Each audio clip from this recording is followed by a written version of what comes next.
مضل له ومن يضلله فلا هادي له وأشهد أن لا إله إلا الله وحده لا شريك له وأشهد أن محمدا عبده ورسوله. قال الله تبارك وتعالى في القرآن المجيد: يا أيها الذين آمنوا استعينوا بالصبر والصلاة إن الله مع الصابرين. وقال تعالى: إن الصلاة كانت على المؤمنين كتابا موقوتا. وقال تعالى: إن الصلاة تنهى عن الفحشاء والمنكر. میرے پیارے محترم بزرگوں اور عزیز نوجوانوں، اللہ تبارک و تعالیٰ کا بے حد احسان اور کرم ہے کہ اس اللہ نے ہمیں ایمان کی دولت سے نوازا ہے، اس لیے کہ اس دنیا میں ایمان سے بڑھ کر کوئی چیز نہیں ہے. تو اللہ کا احسان ہے کہ ہمیں ایمان والا بنایا ہے. ہمیں اس کی اہمیت کا اندازہ اس لیے نہیں ہوتا کہ ایمان کے اوپر ہماری کوئی محنت اور مشقت نہیں ہوئی. جتنی محنتیں اور مشقتیں انبیاء کرام نے جھیلی ہیں، حضور پاک علیہ الصلاۃ والسلام نے یہ اسلام ہم تک پہنچانے کے لیے کیسی کیسی اذیتوں کا سامنا کیا ہے، اس کا ہمیں اندازہ بھی نہیں ہے، اور ہم اس کی کوشش بھی نہیں کرتے کہ ہمیں آپ صلی اللہ علیہ وسلم کی اذیتوں کا معلوم ہو کہ آپ صلی اللہ علیہ وسلم نے اللہ کے راستے میں یہ دین ہم تک پہنچانے کے لیے کیسی مشکلیں برداشت کی. بہرحال اللہ تبارک و تعالیٰ نے ایمان والے کے اوپر کچھ ذمہ داریاں دی کہ دنیا میں جا کر کے ایمان والے کے اوپر کچھ ذمہ داریاں ہیں، وہ اس کو ادا کرے. سب سے اہم ذمہ داری ایمان کے بعد جو ہے وہ نماز کی. نماز کی اہمیت اس بات سے بھی اس کا اندازہ لگایا جا سکتا ہے کہ اللہ تبارک و تعالیٰ نے 62 سے زیادہ مقامات پر نماز کا ذکر کیا ہے اور نماز پڑھنے کی تاکید کی ہے، اور فرمایا اللہ تبارک و تعالیٰ نے کہ نماز برائیوں سے روکتی ہے. ان الصلاۃ تنہی عن الفحشاء والمنکر، فحش باتوں سے، بری باتوں سے نماز روکتی ہے. اور اللہ تبارک و تعالی ایمان والوں کو مخاطب کر کے ارشاد فرماتے ہیں: یا ایھا الذین آمنوا استعینوا بالصبر والصلاۃ، کہ اے ایمان والو استعینوا بالصبر والصلاۃ، اللہ سے نماز اور صبر کے ذریعے مدد طلب کرو. یعنی اگر زندگی میں کوئی پریشانی آ جائے تو اللہ کی طرف دوڑ کرو، مسجد کی طرف آ جاؤ. مسجد نہیں آ سکتے تو گھر میں مصلی بچھا لو اور اللہ کا رخ کر لو اور اللہ کے سامنے سجدہ ریز ہو جاؤ. نماز کی اہمیت کا اس بات سے بھی اندازہ لگایا جا سکتا ہے کہ اللہ تبارک و تعالیٰ نے جتنے بھی اہم معاملات ہیں، جتنے بھی فرائض ہیں، سب کو سب زمین پر فرض کیا ہے. حج ہے، جبرائیل امین کو بھیجا کہ آپ صلی اللہ علیہ وسلم کو خبر دے دو کہ امت کے ان مسلمانوں پر حج فرض ہے جو وہاں پہنچنے کی وسعت رکھتے ہو، تو زمین پر فرض کیا گیا. روزہ ہے، جبرائیل امین کو بھیجا کہ امت پر 1 مہینے کے روزے فرض کر دیے گئے ہیں. زکوٰۃ ہے، اس کا فریضہ بھی زمین پر ادا کیا گیا. لیکن جب نماز کی باری آئی تو زمین پر نہیں بلکہ جبرائیل امین کو بھیجا کہ میرے محبوب کو میرے پاس بلا کر کے لاؤ. یہ اتنا اہم فریضہ ہے کہ میں اس کو زمین پر نہیں بلکہ اپنے روبرو، اپنے سامنے، اپنی ملاقات کے بعد اس کو دینا چاہتا ہوں. چنانچہ حضور پاک علیہ الصلاۃ والسلام آسمان پر تشریف لے گئے، راتوں رات بجلی کی طرح چلے گئے اور 7ویں آسمان کو پار کر کے سدرۃ المنتہا پر پہنچ گئے. حضرت جبریل امین نے کہا کہ اے اللہ کے نبی، اے اللہ کے محبوب، آگے جانے کے لیے میرے پاس ویزا نہیں ہے. آگے کا ویزا تو صرف آپ کے پاس ہے، آپ ہی جا سکتے ہیں. اگر میں نے ایک قدم بھی آگے بڑھایا تو میں جل کر راکھ ہو جاؤں گا، اس لیے آگے آپ جائیں گے۔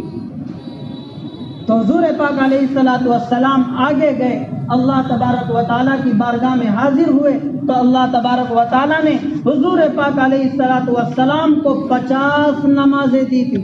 کتنی نمازیں؟ 50 نمازوں سے نوازا تھا۔ اور حضور پاک علیہ الصلوۃ والسلام نے بھی چوں چرا نہیں کیا، بلکہ 50 نمازوں کو لے کر کے روانہ ہو گئے۔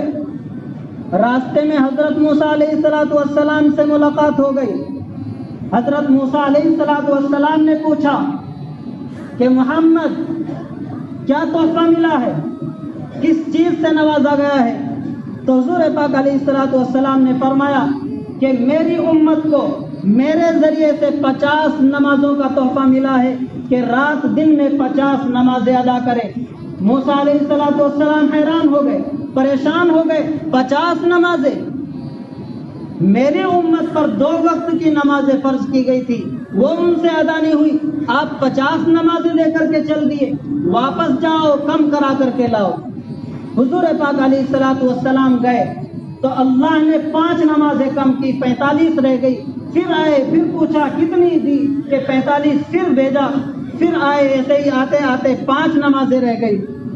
یعنی کئی چکر حضور پاک علیہ الصلوۃ والسلام سے، بلکہ اللہ کا دیدار کے لیے اللہ کے نبی صلی اللہ علیہ وسلم نے لگائے۔ پھر آخر میں جب حضرت موسیٰ علیہ الصلوۃ والسلام نے ان کو بھیجنا چاہا کہ اور کم کرا کر کے لائیے، تو حضور پاک علیہ الصلوۃ والسلام نے کہا کہ اب مجھے اوپر جاتے ہوئے شرم آتی ہے، اب مجھے اللہ کے پاس کم کراتے ہوئے کہ 5 سے کم نمازیں ہوں، اب مجھے شرم آتی، اس سے کم نہیں کرا سکتا، مجھ کو شرم آ رہی ہے۔ تو بہرحال اللہ کے نبی صلی اللہ علیہ وسلم 5 نمازوں کا تحفہ لے کر کے ہمارے لیے زمین پر تشریف لائے۔ تو کتنی اہمیت ہے نماز کی کہ اللہ نے نماز کو فرض کرنے کے لیے حضور پاک علیہ الصلوۃ والسلام کو اپنے پاس بلایا ہے۔ اور آج ہمارا حال دیکھ لیجئے، ہمیں معلوم ہوتا ہے کہ نماز صرف جمعے کے دن فرض ہوتی ہے، کیا ہم کھانا صرف جمعے کے دن کھاتے ہیں؟ کیا ہم اللہ کی نعمت، عظیم نعمت جو پانی ہے، صرف جمعے کے دن پیتے ہیں؟ کہ اللہ تبارک و تعالیٰ نے اتنی ساری نعمتوں سے ہم کو نوازا ہے، کھانے کے لیے اتنی عمدہ عمدہ غذائیں دی، پانی پینے کے لیے اتنا اچھا پانی دیا، رہنے کے لیے مکانات دیے، اتنی لمبی چوڑی زمین دی، اور ہوائیں ہمارے لیے چلا دی تاکہ انسان کا سانس نہ گھٹے، پھل جیسی مشروبات سے ہم کو نوازا، کتنے عمدہ عمدہ غذائیں اور پھل فروٹ سے انسان کو نوازا ہے، اور تمام کی تمام چیزیں جو وجود میں لائی گئی ہے صرف ایمان والے کے لیے لائی گئی ہے، تاکہ ایمان والا صرف اللہ کی طرف متوجہ رہے۔ اور ہمیں معاشرے میں معلوم ہوتا ہے کہ نماز صرف جمعے کی نماز فرض ہے، اللہ کے نبی صلی اللہ علیہ وسلم تو 5 وقت کی نماز لے کر کے دنیا میں آئے تھے، اللہ نے تو 50 نمازیں دی تھی، لیکن اللہ کے نبی صلی اللہ علیہ وسلم کم کراتے کراتے ہمارے لیے 5 نمازوں کا تحفہ لائے تھے، اور آج ہم نے ان 5 نمازوں کو ان سے اپنا دل پھیر لیا، اپنی نظریں پھیر لی، پس پوچھ ڈال دیا۔ یہ تو ایسا ہی ہوگا جیسا کہ ہم نے 5 نمازوں کو ٹکرا دیا۔ اور یاد رکھیے کہ اللہ کے نبی صلی اللہ علیہ وسلم نے حدیث پاک میں ارشاد فرمایا، بین العبد و بین الکفر ترک الصلاۃ، کہ بندے کے درمیان اور کفر کے درمیان صرف نماز کا فاصلہ ہے، صرف نماز کا فاصلہ۔ انسان ایمان والا پہچانا جاتا ہے کس چیز سے؟ کہ وہ مسجد میں آئے جائے، 5 وقت کی نماز ادا کرے، ورنہ تو کافر گھوم رہے، ان پر کوئی چیز لاگو ہی نہیں ہوتی، وہ کچھ کرے یا نہ کرے، اللہ کی نعمتوں سے وہ پھر بھی محظوظ ہو رہے، لیکن ان کو کچھ خبر نہیں۔ ایمان والے کو تو اللہ نے اپنا مقرب بنایا ہے، اپنا ایمان والا بنایا، اتنا اچھا ایمان دیا، اسلام دیا، اس لیے کہ اللہ کے حکم کی فرما برداری ہو، اللہ کے رسول صلی اللہ علیہ وسلم کی اطاعت ہو، اور اطاعت بھی کیسی؟ جیسی صحابہ نے کی تھی، کیسی صحابہ نے کی تھی کہ حضرت ابو بکر صدیق کو دیکھیے، حضرت عمر کو دیکھیے، حضرت بلال حبشی رضی اللہ تعالیٰ عنہ کو دیکھیے کہ رنگ اور صورت میں کالے کلوٹے ہیں حضرت بلال حبشی رضی اللہ تعالیٰ عنہ، لیکن ان کا مرتبہ اور مقام اللہ کے نبی صلی اللہ علیہ وسلم نے ارشاد فرمایا کہ دنیا کے اندر صرف ایک شخص ایسا ہے کہ ان کی وفات جو ہوئی وہ شام میں ہوئی اور ان کی قبر بھی شام میں ہوئی ہے۔ یعنی کہنے کا مقصد اور مطلب یہ ہے کہ انسان جہاں مرتا ہے، جہاں دفنایا جاتا ہے، میدان حشر میں اسی جگہ سے اٹھے گا۔